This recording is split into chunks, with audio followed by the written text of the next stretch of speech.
Baiklah, di sini saya akan mempresentasikan hasil review saya tentang bab 4, yaitu materi contoh permasalahan.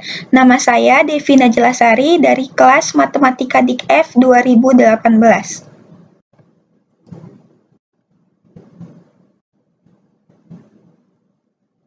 Pada materi contoh permasalahan, terdapat 10 pembagian materi yang akan dibahas. Yang pertama, akses data langsung. Yang kedua, menjumlahkan data. Yang ketiga, mengelompokkan data. Yang keempat, memilih operasi berdasarkan pilihan. Yang kelima, menghitung nilai rata-rata dan varians. Yang keenam, masalah stok pada sebuah toko buku. Yang ketujuh, pembayaran cicilan. Yang kedelapan, penyemprotan tanaman. Yang ke-9, analisis pemain hoki. Yang ke-10, perubahan populasi ikan laut. Materi pertama yang akan dibahas adalah akses data langsung.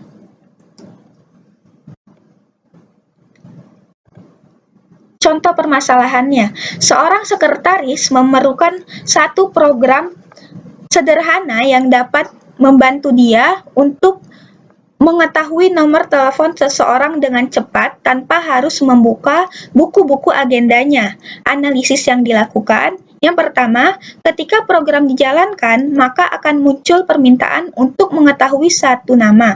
Yang kedua, nama ini kemudian dicari, misalnya dengan rentetan if atau then atau else atau dengan instruksi case. Yang ketiga, bila nama tersebut ketemu, maka nomor teleponnya akan ditampilkan.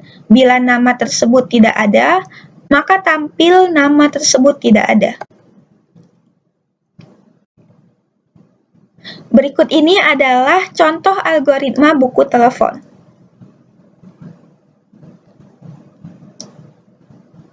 Materi kedua yang akan dibahas yaitu contoh permasalahan menjumlahkan data.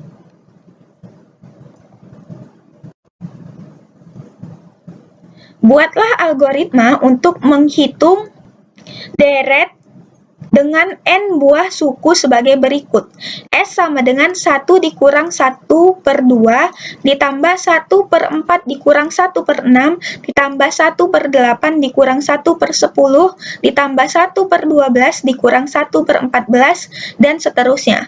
Analisis yang dilakukan, yang pertama, ketika dijalankan maka akan ada perintah untuk memasukkan jumlah suku n. Yang kedua, bila diperhatikan, maka tanda berselang-seling positif dan negatif. Posisi ganjil tandanya positif dan posisi genap bertanda negatif. Yang ketiga, nilai yang dijumlahkan adalah kelipatan dari setengah yang dikalikan sesuai dengan posisinya. Mula-mula setengah, kemudian 1 per 2 dikali 2, kemudian 1 per 2 dikali 3, dan seterusnya.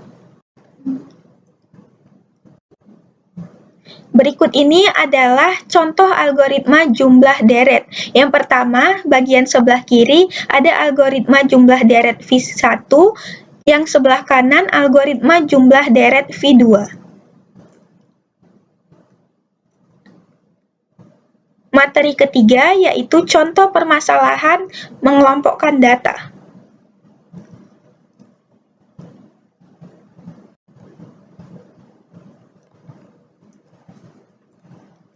Andaikan dari keyboard dimasukkan n buah data, bilangan bulat, dan kemudian akan dikelompokkan menjadi dua macam, yaitu kelompok bilangan ganjil dan kelompok bilangan genap. Dalam bentuk penjumlahan, maka keluarannya berbentuk sebagai berikut. Jumlah bilangan ganjil sama dengan titik, titik, titik, jumlah bilangan genap sama dengan titik, titik, titik. Analisis yang dilakukan yang pertama, berapa banyak data yang harus diketahui terlebih dahulu, n. Yang kedua, lakukan perulangan sebanyak n kali untuk A. Meminta data, B. Memeriksa data apakah termasuk ganjil atau genap, C. Menjumlahkan data sesuai kelompoknya. Yang ketiga, tampilkan hasil penjumlahan. Berikut ini adalah algoritma ganjil genap.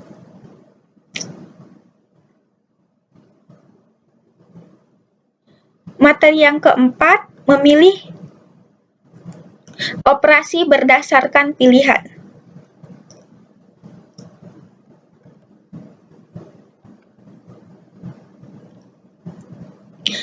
Contoh permasalahannya, misalkan Pilih operasi yang diinginkan, penjumlahan, pengurangan, pembagian, atau perkalian.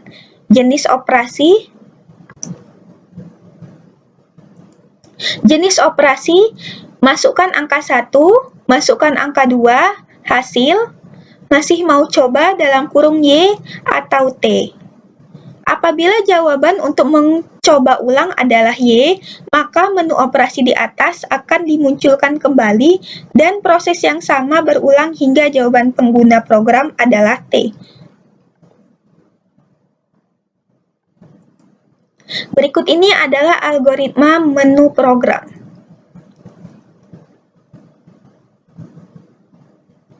Materi yang kelima, contoh permasalahan menghitung nilai rata-rata varians.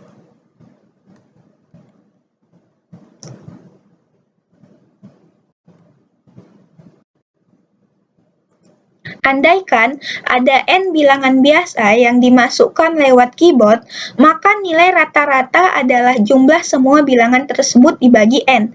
Dengan kata lain, rata-rata sama dengan dalam kurung X1 tambah X2 tambah seterusnya sampai Xn, tutup kurung dibagi dengan N, atau sama dengan X per N. Varians adalah nilai yang menunjukkan besarnya jumlah perbedaan dari setiap bilangan terhadap nilai rata-rata.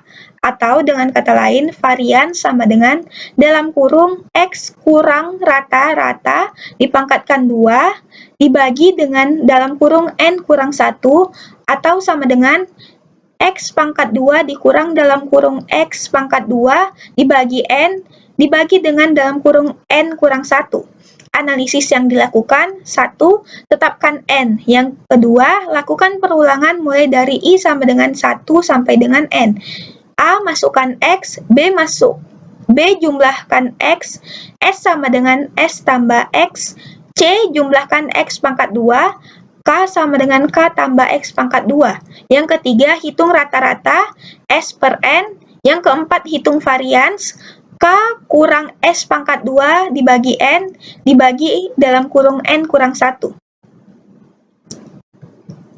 Berikut ini adalah algoritma nilai rata dan varians.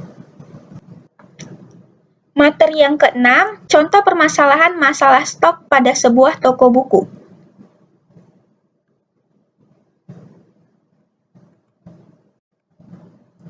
Informasi awal yang tersedia bagi toko buku kampus adalah sebagai berikut. Yang pertama, kode buku berupa kode 5 digit. Yang kedua, jumlah yang ada pada stok toko buku. Yang ketiga, klasifikasi buku. Angka 1 menyatakan buku wajib. Angka 2 menyatakan bacaan tambahan. Yang keempat, perkiraan jumlah mahasiswa yang mengikuti program mata kuliah tertentu. Yang kelima, status buku. Bila 1 berarti buku baru, bila 0 berarti buku lama. Yang keenam, harga beli dari penerbit. Hasil penelitian staf toko buku menunjukkan bahwa buku wajib lama pada umumnya dibeli oleh 60% mahasiswa peserta mata kuliah. Buku wajib baru umumnya dibeli oleh 85% peserta mata kuliah. Buku bacaan tambahan yang pernah digunakan sebelumnya dibeli oleh 25% peserta mata kuliah. Bacaan tambahan baru dibeli oleh 40% peserta mata kuliah. Jumlah buku yang harus dipesan adalah selisih antara jumlah kebutuhan dengan stok. Apabila selisih ini negatif, berarti ada kelebihan stok sehingga harus dikembalikan ke penerbit. Harga jual buku adalah 125% harga beli apabila harga beli sama atau kurang dari Rp50.000 dan 120% harga beli apabila harga belinya lebih dari Rp50.000.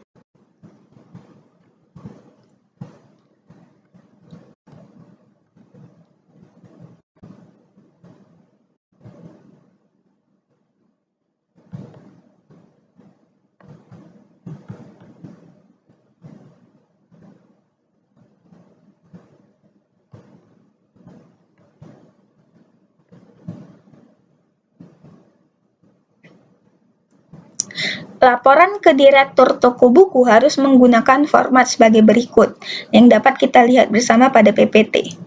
Penamaan variabelnya adalah sebagai berikut. Yang pertama, kode buku dengan penamaan variabel kode, jumlah stok yaitu stok, klasifikasi buku atau dinamain kelas, jumlah mahasiswa dinamakan jumlah, status buku dinamakan status, harga beli dinamakan harga, margin laba dinamakan laba, total margin laba dinamakan total, jumlah pesanan dinamakan pesanan, ragam buku dinamakan ragam, jumlah buku dinamakan jumlah.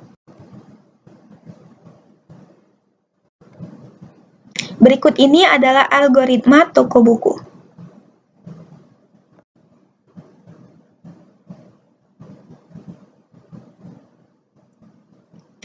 Materi yang ketujuh, contoh permasalahan pembayaran cicilan.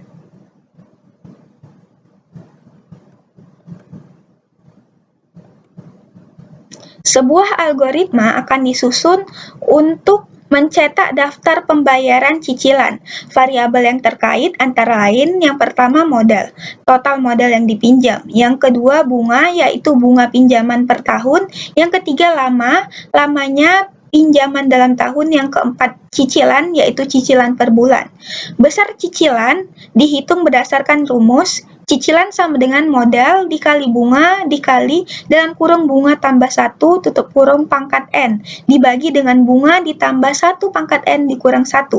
Bunga dihitung per bulan sehingga bunga sama dengan bunga dibagi 12 dan N adalah lamanya pinjaman dalam bulan sehingga N sama dengan lama dikali 12.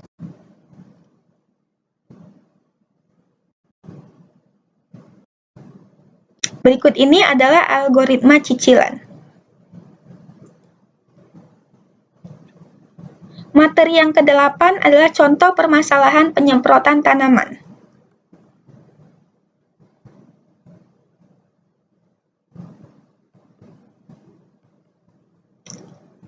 Sebuah perusahaan agribisnis memiliki pesawat-pesawat kecil yang disewakan untuk melakukan penyemprotan tanaman pada area yang luas. Biaya sewa yang dikenakan adalah sebagai berikut. Yang pertama, tipe 1, yaitu penyemprotan rumput atau alang-alang, dikenakan Rp250.000 per hektar. Yang kedua, tipe 2, penyemprotan hama belalang dikenakan Rp500.000 per hektar. Yang ketiga, tipe ketiga, yaitu penyemprotan kutu, hama wereng, dan sebagainya, dikenakan Rp750.000 per hektar. Yang keempat, tipe keempat, penyemprotan segala jenis hama dan segala macam rumput dikenakan Rp1.250.000 per hektar. Apabila luas areal yang akan disemprot lebih dari 100 hektar, maka petani akan memperoleh diskon sebesar 10%. Di samping itu, apabila total pembayaran di atas 150 juta, maka dari kelebihan pembayaran itu akan menerima potongan 10%. Data yang diterima perusahaan adalah nama petani, luas lahan, dan tipe penyemprotan. Beberapa petani boleh saja berkelompok, namun hanya diwakili oleh satu petani. Berikut ini adalah algoritma penyemprotan.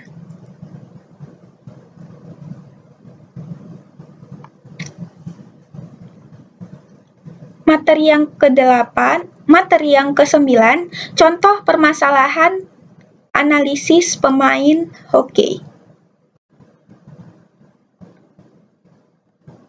Suatu tim olahraga profesional pada umumnya memiliki suatu sistem untuk melakukan analisis terhadap pemain-pemainnya. Sebagai contoh, suatu tim memerlukan beberapa data dari setiap pemainnya, antara lain yang pertama, nama pemain, umur, tinggi badan, berat badan, skor musim tanding yang lalu, assist atau membantu teman scoring musim lalu, penalti yang diperolehnya, dan faktor liga. Yang kedua, nilai setiap pemain dihitung sebagai berikut.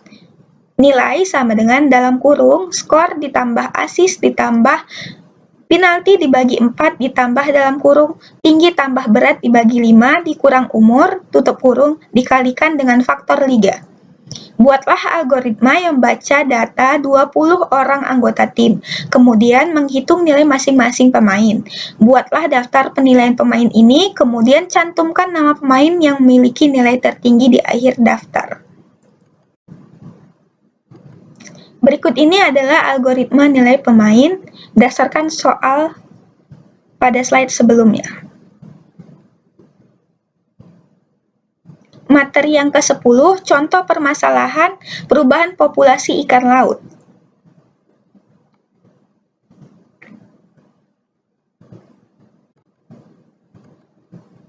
Susunlah sebuah algoritma yang menerima data dari database berupa nama atau jenis ikan, volume tangkapan tahun lalu, dan volume tangkapan tahun ini. Kemudian, hitung perubahan volume tangkapan melalui formula.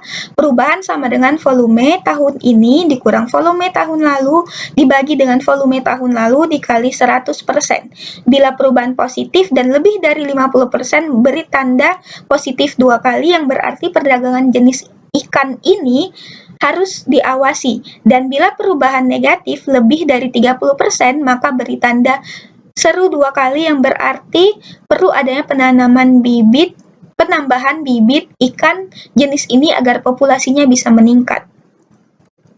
Berikut ini adalah algoritma populasi ikan.